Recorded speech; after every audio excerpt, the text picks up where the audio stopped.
Praise the Lord. தேவனுடைய பரிசுத்த நாமத்திற்கு ஸ்தோத்திரம் உண்டாவதாக. தேவன் நமக்கு அடைக்கலமானவர், இக்கட்டு காலத்திலே நமக்கு துணையானவர், பாதுகாப்பானவர். கர்த்தர் நம்மை ஆசீர்வதிப்பாராக. இன்றைய நாளிலும் அடைக்கலமானவர் என்ற தலைப்பில் சங்கீத புஸ்தகம் 17ஆம் அதிகாரத்திலே 7வது வசனத்தை நான் வாசிக்கிறேன். உம்மிடம் அடைக்கலம் புகுவோரை அவர்களுக்கு விரோதமாய் எழும்புகிறவர்களில் நின்று உமது வலது கரத்தினால் தப்புவித்து ரட்சிக்கிறவரை உம்முடைய அதிசயமான கிருபையை விளங்க பண்ணும். கர்த்தர் பிரியமானவர்களே, தேவனே நமக்கு பாதுகாப்பு.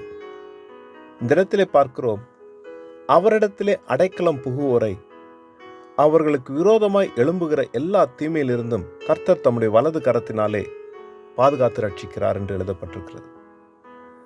தேவனிடத்திலே நம்பி அவர் என்னை பாதுகாப்பார் என்று சொல்லி விசுவாசத்தோடு அவருடைய சமூகத்திலே வந்தடைகிற ஒவ்வொருவருக்கும் தேவன் பாதுகாப்பை தருகிறார்.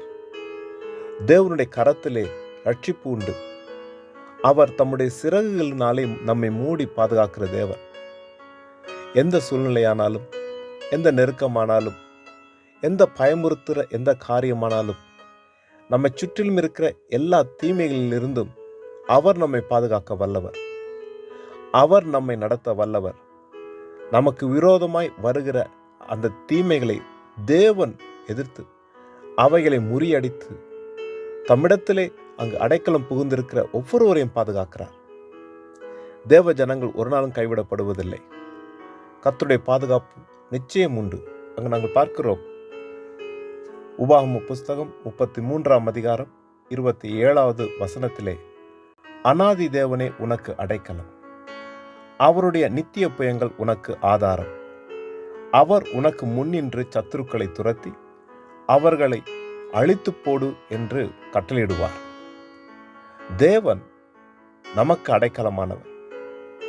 அநாதி தேவன் நமக்கு அடைக்கலமானவர். அவர் நமக்கு ஆதாரம். அவரே நமக்கு பலன் தருகிறார்.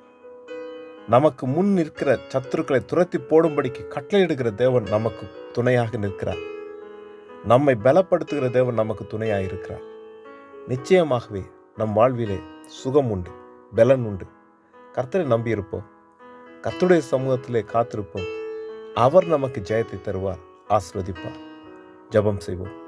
இரக்கமுள்ள நல்ல தகப்பனே, இந்த நாளுக்காக உமக்கு நன்றி செலுத்துகிறேன். தகப்பனே, உம்மை நம்பி வந்திருக்கிற ஒருவரை நீர் புறம்பே தள்ளாத தேவன். அப்பா, இந்த நேரத்தில் உம்முடைய சமூகத்திலே அடைக்கலம் புகுகிறோம்.